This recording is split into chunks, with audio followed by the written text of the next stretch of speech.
దేశ ప్రజల భవిష్యత్తు బాగుండాలంటే రాహుల్ గాంధీ ప్రధానమంత్రి కావాలన్నారు కాంగ్రెస్ సీనియర్ నేత జగ్గారెడ్డి. ఆనాడు ఇందిరాగాంధీ ప్రపంచ దేశాలను శాసిస్తే ఈనాడు ప్రపంచ దేశాలు ప్రధాని మోడీని శాసిస్తున్నాయన్నారు జగ్గారెడ్డి.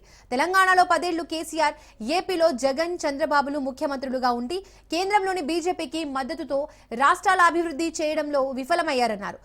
రాహుల్ ప్రధాని అయితే 2 తెలుగు రాష్ట్రాల అభివృద్ధితో పాటు ఏపీకి ప్రత్యేక ప్యాకేజీ, వైజాగ్ స్టీల్ ప్లాంట్ సమస్య పరిష్కారం, పోలవరం పూర్తి అవుతుందన్నారు జగ్గారెడ్డి.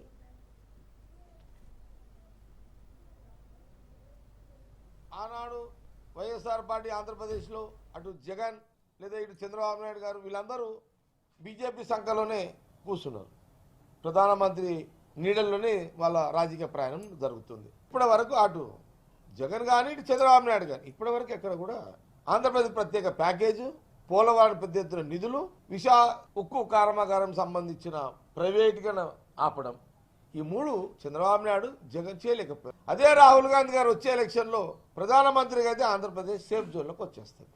అందుకే అక్కడ 20 సీట్లు ఉన్నాయి. అక్కడ 20 సీట్లు ఆంధ్రప్రదేశ్లో, తెలంగాణలో ఇక్కడ కూడా ఒక 14 సీట్లు ఎంపీలు గెలిపిస్తే అపోజిషన్లో కొంత వెసులుబాటు ఉంటుంది కాబట్టి గెలిపిస్తే ఏమైపోతుంది, ఈ 2 రాష్ట్రాలతో అటు ఇటు కలుపుకుంటే ఒక 35 సీట్లు, తెలంగాణ నుంచి ఒక 15, అక్కడ ఆంధ్రప్రదేశ్లో ఒక 20 వస్తే ఒక 35 ఎంపీ సీట్లు రాహుల్ గాంధీ ప్రధానమంత్రిగా కావడానికి ఉపయోగపడతాయి. తెలంగాణ ప్రజలు, ఆంధ్రప్రదేశ్ ప్రజలు ఆలోచించేయండి. ఆనాడు వైఎస్ఆర్ పార్టీ ఆంధ్రప్రదేశ్లో అటు జగన్ లేదా ఇటు చంద్రబాబు నాయుడు గారు వీళ్ళందరూ